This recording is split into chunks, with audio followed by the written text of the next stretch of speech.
কাল ছিল 26শে জানুয়ারি প্রজাতন্ত্র দিবস, আর এই দিনটা আমার কেমনভাবে কাটলো সেটাই তোমাদের সাথে আজকে শেয়ার করছি।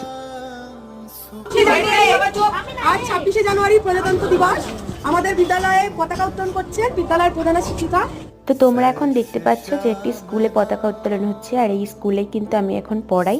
তো পতাকা উত্তোলন হওয়ার পর একে একে সব অনুষ্ঠানগুলো তোমরা দেখতে পাবে।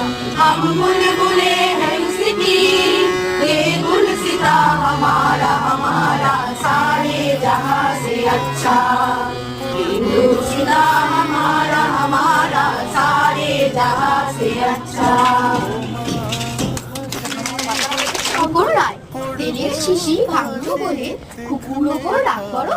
তোমরা যেসব বুড়ো খোকা ভারত ভেঙে ভাগ করো, তার বেলা এগিয়ে দূরে ঠেলে যত ভয়, বাতাসে বাতাসে গান ভেসে ওঠে ভারত মাতা কি জয়। এইভাবেই স্কুলে অনুষ্ঠানের মধ্যে দিয়ে দিনটি কাটলো।